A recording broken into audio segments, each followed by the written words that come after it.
Hello, this is Zeke with Terrytown RV. Today we're taking a look at the Jayco Jay Flight 34 RSBS. I'm going to start at the front here. You do have a light on your jack. You have extend on your track. Salesman's going to go over hooking up your truck with you on your pickup date. So it's not something I'm going to go over in this video, but start off here. We got your propane tanks. Twist to the left to open, twist to the right to close. There's a little black tab here. Just twist that to point to whatever tank you want to use. So if it's pointed this way, you'll be using this tank. Other way, we're going to be using that tank. Battery is going to be installed right on this railing here once it's prepped, and then light switch on the front end here.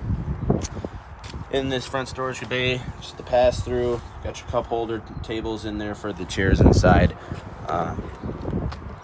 We got the underneath bed storage here.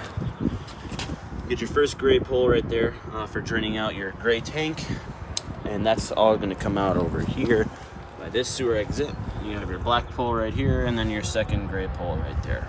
So two grays and a black. Black tank is the holding tank for your toilet water, and gray is the sinks and the showers. Drain the black tank first by pulling out, and then drain your grays second. That way it helps rinse your sewer hose out. Obviously make sure that your sewer hose is attached to the sewer pit before you open those valves up. Right here is the potable water connection. So if you're staying somewhere that doesn't have a spigot on the site, you're gonna fill up your fresh tank when you get there. So stick your hose in here and tighten it down. Turn the water on. It's gonna shoot water into your fresh tank. Once that's full, go ahead and turn your water pump on. It'll pump from that tank to your faucets. Now, if you are somewhere that if you are somewhere that has a spigot, hook up your hose to the spigot on the site, run it up here, tighten down to the city connection here, turn that water on. That runs water directly to the faucet, sinks, showers, toilets, water heater, all that stuff. Doesn't go through that fresh tank. You don't need to have your water pump on either when you're using the city connection. Above that's the black tank flush. Black tank flush helps rinse your sewer, helps rinse out the black tank, which is the holding tank for the toilet. So anything that gets stuck in there, it'll help push it out of there when you're draining it out. So you can hook that hose into there, turn water on, rinse it out. Outside showers here, hot, cold, little hose. If you need to rinse something off, do dishes, spray somebody, but that's what that's for. Got your drains down there. Those two white ones are for the fresh tank. Twisting those open is going to drain out the fresh tank, close them off, and when you're filling it, so that you don't lose your water. And then up here are your low point drains. Those are for winterizing. I'll go over those later. 50 amp power supply plugs in right here. Just plug it in, give it a little twist, tighten down the collar here, flop the door over top. Water heater is right here. So before you run any water, make sure that you put in the drain plug first. So set that on there, tighten it down, 1 1/16 socket wrench. Once that's on there nice and tight, then you're good to run your water. If you were to forget to put the cap on, all the water that's going through the hot lines is just going to drain out the water heater right here. So you got to make sure you get that cap on. But anyways, once that's on, run your water. About an 8-gallon tank behind here. That's going to start filling up from the hot line. So there won't be any water coming out of the hot side of your sinks until this tank is full. Once this is full, though, there's water coming out of the hot side of the sink. You're good to turn it on. It is gas and electric. Both those switches are located inside. Make sure you don't turn those on unless the tank is full. So only if water's coming out of the hot side of that sink should you be turning this on. Because if you turn it on when it's empty, you run the risk of melting your water lines. So only turn that on when it is full. If you need to drain this out, make sure your water supply is shut off. And then you're going to let the pressure off the pressure release valve here. A little water and a little bit of air is going to hiss out of there. Once that's done hissing and draining, then you're going to go ahead and take this cap off. Make sure you stand off to the side, though, because it does pour out over the side here. You might get wet if you're standing right in front of it. Just remember, let that pressure off first. If you keep this in the open position, it'll drain out a little bit faster as well. But yeah. Down below that's furnace exhaust. It does get hot if you're running your furnace, so make sure you don't touch that. And then also don't block it with anything. That'll cause a fire hazard. Tires, lug nuts will be checked for you, so you'll be ready for the road. I know the unit looks dirty right now. It's because it hasn't been washed yet. This is before the prep process. I'm doing this video a little earlier than we normally would, but it'll look nicer on pickup day. Cable plugs in right there for your TVs. A little storage here on the side. Do have your ladder on the back, 250-pound capacity on that. Roof's walkable. Backup camera, quick connections up there if you do want to buy a backup camera. We do sell them here, so we can get that put on the deal for you if you'd like. just contact your salesman and they can get that done for you. Spare tires on the back. Other stuff on this side. Those two big circles up top are your outside speakers. TV mount right here. 2 outlets. Cable satellite if you're hooking a TV up out here. And then here's the other side of that pass-through. Got your jack crank here. We're running your stabilizers down. Just keep in mind those are just for stabilization. Leveling is going to consist of you putting your wheels up on blocks for side to side, and front to back is going to be running that jack up and down. Sorry about the noise. Tractor drivers driving by. Down here is going to be your LP connection. So if you wanted to hook a grill or something out here, you can plug your LP hose in, flip the silver tab to open the gas supply up, and that would run from here, from your front onboard tanks. All that said though, we'll head inside, get out of the wind. So right when we walk in, we open this door up, we got our slide controls here. So just hold out, and the slide's gonna start to move. This slide out will make a little grinding sound when it's all the way out. That's how we know to let go of our button.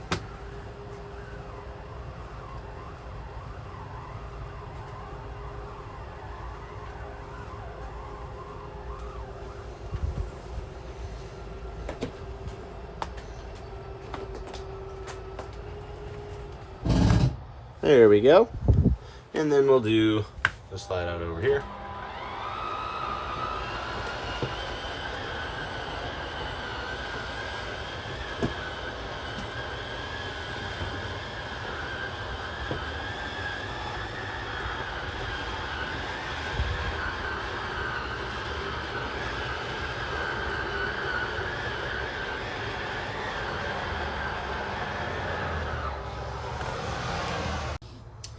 All right, so that's that slide all the way out. This one here is for running your awning in and out. Just hold out, and the awning starts to move.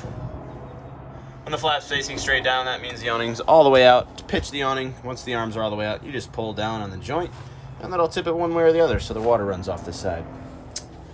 Light switches are here, awning LED, and then the main lights in here. Down here is going to be our thermostat. Auto. For setting your fan speed, so you have auto, low, high, back to auto again. Next page is air conditioning. Once you get to this page, temperature up and down, furnace, temperature up and down, and then back to off again. So it's really easy. Back up here, do have your water heater and water pump. So this is the water pump switch here. You have your 2 water heater switches here, gas or electric. For the gas one, just make sure that gas supply is open, flip it, 10 to 15 minutes later you'll have hot water. The electric one, flip it, 10 to 15 minutes later you'll have hot water as well. So make sure that when you're using the gas one, you got that gas supply open. And then for the electric one, I usually just use that if we're plugged in, because no need to waste propane if we're plugged in. Going along over here, you got the dinettes. This does fold into a bed. Just fold the table down, and then the back cushions here will set on top of the table. And then back here is the theater seating. Pull up on the black levers to recline. Couch back here does fold into a bed. You just take the back cushions off.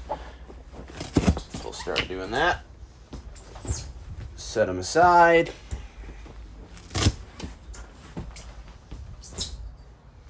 And then pick up right underneath the cushion here and pull towards yourself. Fold the legs down.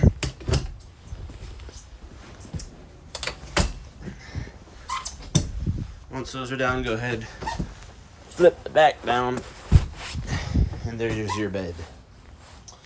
Fireplace is down here. Power on, different colors, different brightnesses, and then temperature adjustment is right there.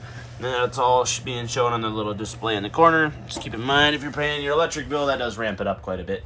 Otherwise, that is a good option instead of running the furnace. Heats the place up in about half hour, 45 minutes. Up here is going to be your radio. It also plays the audio from the TV as well. So power on's there. It does have Bluetooth. You want to connect your phone to it, play your own music. And then zone 1 and 2. So zone 1 are the inside speakers, and zone 2 are the outside ones. So just tap those to turn them on, tap them to turn them off.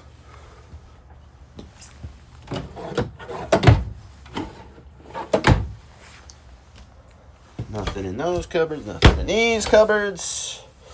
For your refrigerator, hold the button here, the power on. 5 seconds, turns it on. This is the fridge temperature. This is the freezer temperature. And then temperature up and down. This is night mode here. Makes it run a little quieter, even though it's already really quiet. So you never really need to use that. Power that back down. 3-burner stove. Burner. And the last one's the oven. Up on this switch here is the panel light. Down on the switch, it's going to be the oven light. Push in, turn to the left, spark to the right.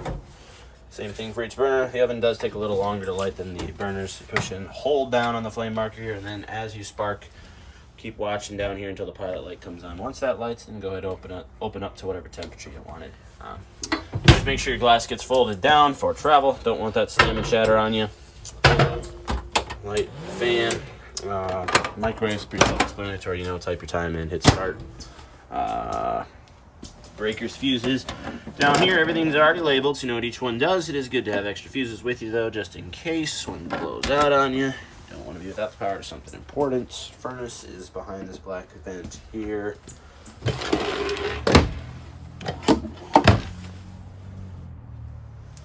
if there's anything up here, nope. So we'll go towards the bedroom area now. We'll go check out the bathroom. Pedal flush toilet, step down right here. GFCI is in here. If you need to reset the outlets, if they were to trip, just press that red reset key. Light switches on the wall. Travel, you'd have to make sure that your shower glass doors are sealed. So put this gasket around the other handle so they don't slide around and shatter on you. More cupboards. Run that bedroom slide out for you. So just go ahead, hold the slide out.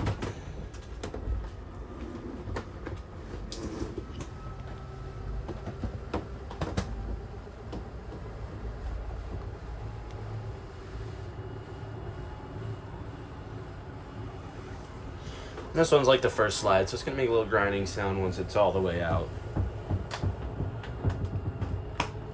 And we'll let go of that button. Light switch on the wall, TV mount, hook up there for cable and antenna. Windows, you can prop these open right here. And then if you need to escape, you can rip the screen out by pulling the red tab there. It is wired for solar. That's where that solar charge controller would go, but it doesn't look like you guys got that option on. Pop this closet open. That's what the closet looks like. Bed lifts up, so you got that underneath storage there. That goes to that little outside compartment that we saw earlier. For travel, again, make sure the pocket door gets latched. Don't want that to slide around on you. Always make sure that all your doors are closed and all the latches are latched. But yeah, should be everything for in here so far. So let's take a look at the winterization process. So first thing you're going to do is find your water pump. It's going to be in the bathroom. It's going to be down here behind these doors. You get these two little panels down here, one screw on each side. Just unscrew that, pop it off, and then that's going to give you access to the water pump. On the water pump there's going to be a siphon hose and a little valve that's connected to the water pump. Twist that valve to face the siphoning hose, stick that into your jug of antifreeze, go ahead and turn that water pump on. It's going to pump that jug straight through the water lines to your faucets, sinks, showers, toilets, and all of that. But before you do that, you do have to put your water heater on bypass. And to do that, when you come here, take these two screws off, this panel pops out, and then the back side of your water heater is going to be right behind here. You're going to have two valves, one on top, one on bottom. Just close those so they aren't facing the water heater anymore. And that's putting that water heater on bypass. Once it's bypassed, then you're good to run that antifreeze. So go ahead and start pumping it through. You're going to do it on the hot side of your sink. Make sure it gets down the drain as well. Do it on the cold side of the sink. Make sure it gets down both sides.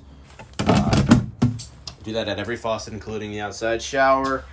Once you've done that, you're going to find those low point drains again.